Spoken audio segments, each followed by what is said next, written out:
রামিসা হত্যা মামলায় চার্জশিট কবে প্রদান করা হবে? বিচার কার্য শেষ করতে কতদিন লাগবে? আমরা প্রতিশ্রুতিবদ্ধ। মাননীয় প্রধানমন্ত্রী বলেছেন একটা বিচার যত দ্রুত সম্ভব শেষ করা আমরা তার মধ্যেই করব। আমাদের সামনে একটা উদাহরণ হিসাবে আছে মাগুরার আসিয়ার মামলা।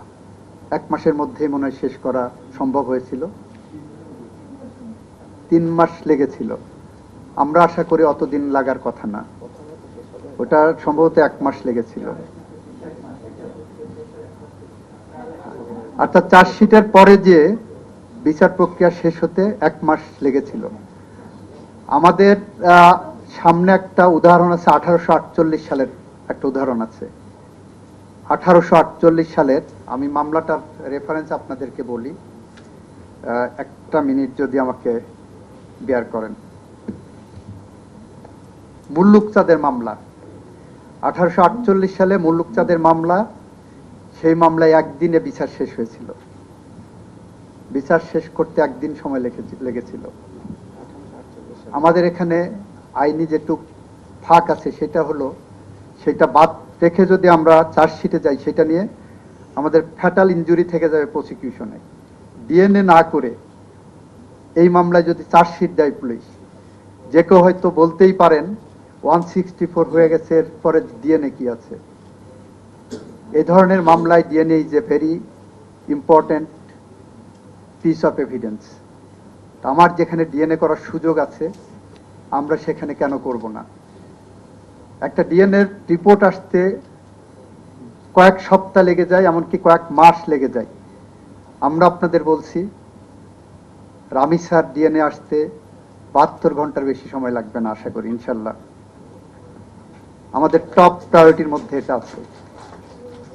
এবং ডিএনএ রিপোর্ট আসার সাথে সাথে 25 তারিখ থেকে সরকারি ছুটি।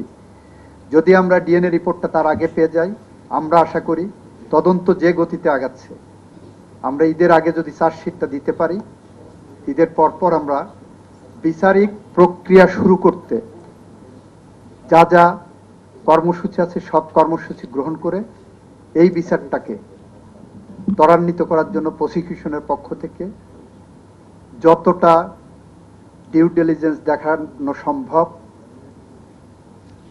সাধারণ জনগণ, দেশে বিদেশে মানুষ এই বিচার শেষ করতে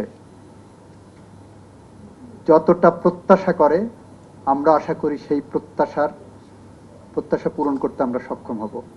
যদি আমরা কোনো ভুল পথে এগিয়ে যাই, আপনারা আমাদেরকে সমালোচনা করবেন, গাইড করবেন। আমাদের সেখানে কোনো রকম কার্পণ্য যে মানে উদ্যোগগুলো। আরেকটা হচ্ছে যে এই যে ওয়াইড স্প্রেড যে রেপের ইনসিডেন্ট গুলো যে হারে বেড়েছে এবং মানুষজন ভয়ে আতঙ্কে, ছোট শিশু তো আমরা বড়রাও আসলে আতঙ্কে থাকি বা আগে সিকিউর ফিল করি না, তো সেইটা কমানোর জন্য কি উদ্যোগ আমরা মনে হয় আইন শৃঙ্খলা রক্ষাকারী বাহিনী এ বিষয়ে যতটা তৎপর হওয়া সম্ভব ততটাই তৎপর আছেন। এটা আমাদের সামাজিক অবক্ষয়ের অংশ। সামাজিক সচেতনতা আমাদেরকে বৃদ্ধি করতে হবে এবং আইন শৃঙ্খলা রক্ষাকারী বাহিনী এবং বিচার প্রক্রিয়াকে যদি আমরা আরো বেশি সুষ্ঠু ধারা আস্থার জায়গায় নিতে পারি, আমার মনে হয় আমরা যৌক্তিক একটা পরিবেশ তৈরি করতে পারবো। এটা নাম্বার 1। নাম্বার 2, আমাদের আরেকটা হতাশার জায়গা আছে, যেটা আপনাদের প্রশ্নে আসেনি, আমি তুলে ধরি। সেটা হলো ট্রায়াল কোর্ট এই সমস্ত ক্ষেত্রে একটা ফাঁসি দিলে হাইকোর্টে যে সেই ফাঁসির কনফার্মেশনের একটা বিষয় থাকে, আইনে দেওয়া আছে। যে কোনো মৃত্যুদণ্ড সেশন জাজ যদি দেন, that is subject to confirmation by the high court division. তো সেই ক্ষেত্রে হাইকোর্ট ডিভিশন যদি কনফার্মেশন দিতে বছরের পর বছর লাগান, সঙ্গত কারণে সেখানে সময়টা লাগে পেপার বুক রেডি হতে। তো এই জায়গাগুলো আমরা খতিয়ে দেখছি যে এই দেরির জায়গাটা কিভাবে সমাধান করা যায়। এটা সুপ্রিম কোর্টের এখতিয়ার। আমরা সুপ্রিম কোর্টের সাথে এই বিষয়ে কথা বলবো যে এইসব ক্ষেত্রে শুধুমাত্র না, এই ফাঁসির আসামিদের ক্ষেত্রে কতটা সংক্ষিপ্ত সময়ের মধ্যে আমাদের পেপার বুক রেডি করে মামলা নিষ্পত্তি করা যায়, সেই জায়গাও করব। আমি যখন অ্যাটর্নি জেনারেল ছিলাম 2টা বা 3টা মামলায় ব্যত্যয় করিয়েছিলাম। Special permission honourable chief justice দিয়েছিলেন। তার একটি ছিল মেজর সিনহা হত্যা মামলা, আরেকটি ছিল সম্ভবত আবরার ফাহাদ হত্যা মামলা। এই 2টা মামলা নৃশংস হত্যাকাণ্ড।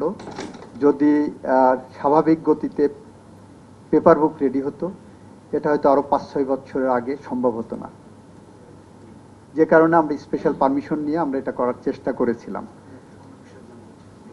নেত্রকোনার মেঘলার ব্যাপারে বিচারিক প্রক্রিয়ার যা যা করণীয় করা সম্ভব সব করা হচ্ছে। আমরা ক্লোজলি মনিটর করছি একই সাথে, কারণ আমরা বিচার বিভাগের তো হস্তক্ষেপ করতে পারবো না। ন্যায় বিচার নিশ্চিত করতে হলে ওনারা স্বাধীনভাবে কাজ করেন, কিন্তু ন্যায় বিচারের পথকে সঠিক ধারায় নিয়ে যাওয়ার জন্য প্রসিকিউশনের পক্ষ থেকে যা করণীয় সবই আমরা করব। একই সাথে ওই ভিকটিমের পাশে সমাজের কিছু সচেতন মানুষ এসে দাঁড়াতে চেয়েছেন, কিন্তু তাদের একটা শর্ত আছে, তাদের নাম যাতে না আসে যে তারা এটা সহযোগিতা করছেন, তারা নিজেরাদেরকে প্রচার করতে চান না। আমাদের লিগ্যাল এইড অধিদপ্তর সেটাকে সাধুবাদ জানিয়েছেন এবং আমি ক্লিয়ারেন্স দিয়েছি যে যদি এইভাবে কেউ সহায়তা করতে আসতে চান, এ ধরনের ভিকটিমের পাশে দাঁড়াতে চান, আমরা তাদের পরিচয় গোপন রাখতে রাজি আছি, কিন্তু ট্রান্সপারেন্সি থাকবে। আমাদের একটা ডকুমেন্টেশন থাকবে, যে ডকুমেন্টেশনের আন্ডারে এটা ট্রানজ্যাক্টেড হবে, যাতে করে ভিকটিম ফ্যামিলি ওই টাকাটা পান বা সহযোগিতা পান।